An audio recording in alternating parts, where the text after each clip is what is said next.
ஓடி வருகிறான் உதயநிதி, ஊருக்குள் அவன் பேர் உருட்டு நிதி. தாத்தா தயவுல சினிமா, அம்மா தயவுல அமைச்சர், அப்பாட்ட புடுங்குனது துணை முதலமைச்சர். குடும்ப தயவால பிழைக்கும் வாரிசு, கொடுக்க மாட்டாரு கபடிக்கு பரிசு.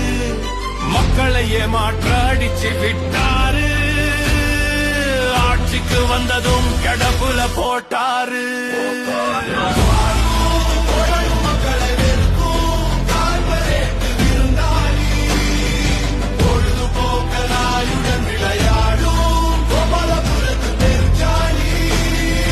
ராஜேந்திர சோழனா உதயநிதி வாழ்க்கை போடுற